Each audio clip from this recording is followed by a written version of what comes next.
ഇപ്പോൾ തിരുവനന്തപുരം മെഡിക്കൽ കോളേജിലേക്ക് എത്തി. ഇപ്പോൾ തറയിൽ പോലും കിടക്കേണ്ട അവസ്ഥ വന്നു എന്ന് ഞങ്ങൾക്കറിയാം. ആ മെഡിക്കൽ കോളേജിൽ എത്തിയതിന് ശേഷം ഉടൻ തന്നെ ഡോക്ടർമാർ വന്നിരുന്നോ, പരിശോധിച്ചിരുന്നോ? ഇല്ല 8:30 ഞങ്ങൾ വാർഡില് 8:30 വാർഡിൽ അഡ്മിറ്റായി. അവിടെ താഴെ കിടന്നു. ഏകദേശം ഒരു 1:45 ശേഷമാണ് ആദ്യം തന്നെ ഡോക്ടർ വന്ന് ചെക്ക് ചെയ്യുന്നത്. 1 മണി കഴിഞ്ഞപ്പോൾ ഞാൻ അങ്ങോട്ട് ചെന്ന് പറയുകയാണ്, എൻ്റെ ഹസ്ബൻഡ് ഇവിടെ 8:30 വേണു എന്നൊരു പേഷ്യൻറ്റിനെ 8:30 ഇവിടെ കൊണ്ടുവന്ന് അഡ്മിറ്റ് ചെയ്തു, ഇതുവരെ ആരും വന്ന് നോക്കിയിട്ടില്ല എന്ന് പറഞ്ഞപ്പോൾ ഒരു 2-3 കേസ് ഷീറ്റ് ഉയർത്തി നോക്കിയിട്ട് പറയുവാണ്, ഞങ്ങളിതാ വരുന്നുണ്ട്, ഞാൻ ഇതാ വരുന്നുണ്ട് എന്ന് പറഞ്ഞാണ് എന്നെ വിട്ടത്. അങ്ങനെ ഏകദേശം ഒരു 1:45 കഴിഞ്ഞതിന് ശേഷമാണ് അദ്ദേഹത്തെ നോക്കുന്നതും ECG എല്ലാം ചെക്ക് ചെയ്ത് മരുന്ന് എഴുതി തരുന്നതും. 2 മണിക്ക് ശേഷമാണ് ഞാൻ പുറത്ത് പോയിട്ട് ഇഞ്ചക്ഷനുള്ള മരുന്ന് വാങ്ങിച്ചുകൊണ്ട് വന്നത്. 2 മണി കഴിഞ്ഞതുകൊണ്ട് എൻ്റെ ഹസ്ബൻഡ് പറയുകയും ചെയ്തു, നീ ഒറ്റയ്ക്ക് പോകണ്ട, നമുക്ക് രാവിലെ വാങ്ങിച്ചാൽ മതി എന്ന് പറഞ്ഞപ്പോൾ ഞാൻ പറഞ്ഞു, കുഴപ്പമില്ല, മെഡിക്കൽ കോളേജിലെ പുറത്തൊക്കെ ആൾ കാണും, വിഷമിക്കേണ്ട, ഞാൻ പോയി വാങ്ങിച്ചുകൊണ്ട് വരണമെന്ന് പറഞ്ഞ് ഞാൻ പോയി വാങ്ങിച്ചു. ഈ ഒരു ഗ്യാപ്പ് ശരിക്കും ഈ ഒരു കാലതാമസം ഓരോ ഘട്ടത്തിലും ഉണ്ടായിട്ടുണ്ടല്ലേ? കാരണം ഞാൻ മനസ്സിലാക്കിയെടുത്തോളം പലപ്പോഴും വേണു അദ്ദേഹത്തിന് പല അസ്വസ്ഥതകളും ഉണ്ടായിട്ടുണ്ടായിരുന്നു. ആ സമയം നിങ്ങൾ ഡോക്ടർമാരെ ഓരോരുത്തരെയും കാണാൻ വേണ്ടിയൊക്കെ ശ്രമിച്ചിരുന്നു. അവിടെ നിന്നുമെല്ലാം നിങ്ങളെ അവഗണിച്ചിട്ടുണ്ടല്ലേ? അതെ, ഒരു തലവേദന അദ്ദേഹത്തിന് യഥാർത്ഥത്തിൽ നമ്മൾ നെഞ്ചുവേദന അന്ന് രാത്രി ഒരു ചെറിയ നെഞ്ചുവേദനയായിട്ട് കൊണ്ടുപോയെങ്കിലും പിന്നീട് നെഞ്ചുവേദനയുടെ കാര്യം പറഞ്ഞിട്ടില്ല. പുള്ളിക്ക് നല്ല തലവേദനയായിരുന്നു. ഓരോ വട്ടം തലവേദന വരുമ്പോൾ നമ്മൾ അങ്ങോട്ട് ചെന്ന് പറയുമ്പോൾ സിസ്റ്റർമാരൊക്കെ ശരിക്കും അവഗണിക്കുമായിരുന്നു. അവർ പറഞ്ഞ ഡോക്ടർ വന്ന് നോക്കിയെങ്കിലേ കൂടി എന്നാൽ അവർക്കൊന്ന് വിളിച്ച് പറയാം. അവർ ഡോക്ടറിൻ്റെ നമ്പർ നമുക്ക് തരത്തില്ല, ഡോക്ടറിൻ്റെ പേര് നമ്മളോട് പറയത്തില്ല, ഒന്നും ചെയ്യത്തില്ല. എന്ത് നമ്മൾ ചോദിച്ചാലും പറഞ്ഞു നിങ്ങളുടെ ഡോക്ടർ വന്ന് ചെക്ക് ചെയ്യാൻ നേരത്തെ പറയും. ഒരു തലവേദന അനുഭവിക്കുന്ന ഒരു മനുഷ്യർക്ക് അറിയത്തുള്ളൂ വേദന. ഏറ്റവും കൊടും വേദന നിൽക്കുമ്പോഴും സിസ്റ്ററെ വേദന, ഡോക്ടറെ ഒന്ന് വിളിക്കുക, നിങ്ങളുടെ ഡോക്ടർ കുറച്ച് കഴിഞ്ഞ് വരും, പൊയ്ക്കോ എന്നാ പറയും. 10 മിനിറ്റ് കഴിഞ്ഞ് നമ്മൾ വീണ്ടും ചെന്ന് പറയണം, ഡോക്ടർ വേണുവിന് തീരെ വയ്യ എന്ന് പറയുമ്പോൾ എന്നാ ഇങ്ങനെയൊക്കെ കേസ് ഷീറ്റ് ഇങ്ങനെയൊക്കെ എന്ന് പറഞ്ഞിട്ട് ഞാൻ ഡോക്ടറെ വിളിച്ച് പറയും വരാനായിട്ട്. അതാണ് അവിടുത്തെ കാര്യങ്ങൾ.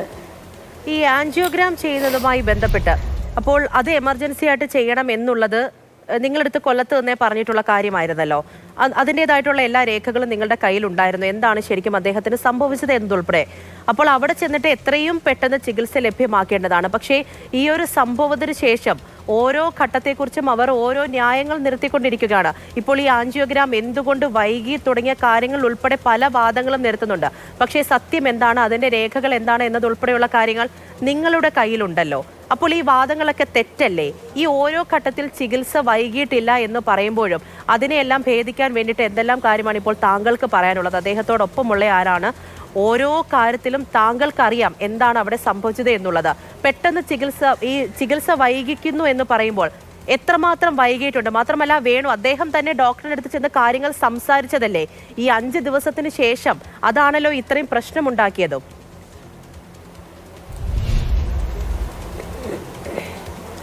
മാം, ഞാനൊരു കാര്യം പറയും.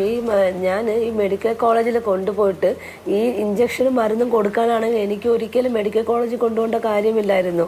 കാരണം വെച്ചാൽ കൊല്ലത്ത് ഈ മരുന്നും ഈ ഇഞ്ചക്ഷനൊക്കെ കൊല്ലത്തുള്ള ഡോക്ടേഴ്സിനും സിസ്റ്റേഴ്സിനും എടുക്കാൻ അറിയാം.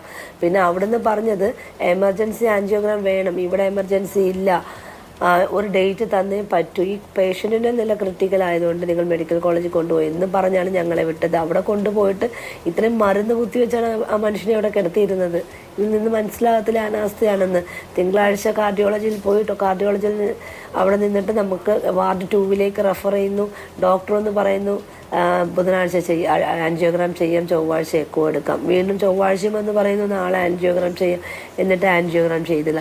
ഈ കൃത്യസമയത്ത് ഈ എക്കോയോ ആൻജിയോഗ്രാം എന്തെങ്കിലും ചെയ്തായിരുന്നെങ്കിൽ എന്തെങ്കിലും അറിയാൻ പറ്റില്ല. അത് മാത്രമല്ല, ഈ ഞാൻ പറഞ്ഞില്ലേ ഈ രണ്ടാം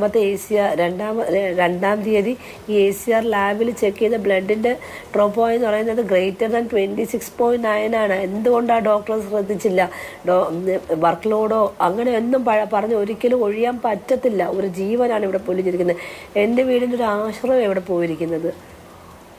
എനിക്ക് 2 പെൺമക്കളാണെന്ന് ഞാൻ പറഞ്ഞു കഴിഞ്ഞു. അവരെ പഠിപ്പിച്ച് നല്ല നിലയിലെത്തിക്കണമെന്നാണ് അച്ഛൻ്റെ ആഗ്രഹം. അച്ഛൻ്റെ ആഗ്രഹങ്ങളല്ലേ ഇവരെല്ലാവരും നശിപ്പിച്ച് കളഞ്ഞത്?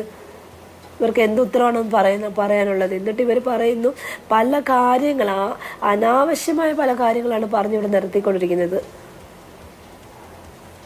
തീർച്ചയായും താങ്കൾ പറയുന്നതെല്ലാം മനസ്സിലാക്കുന്നുണ്ട്. കാരണം ഞാൻ തുടക്കത്തിൽ പറഞ്ഞതുപോലെ വീണ്ടും വീണ്ടും ചോദിക്കേണ്ടി വരുന്നത്, നിങ്ങൾ നീതിക്ക് വേണ്ടി പോരാടുന്നവരാണ്. അത്രത്തോളം വലിയ അനാസ്ഥ അവിടെ നടന്നിട്ടുണ്ട്.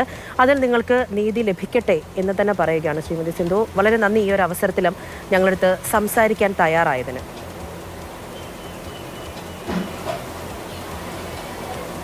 അപ്പോൾ നമ്മൾ ഇത്രയും നേരം സംസാരിച്ച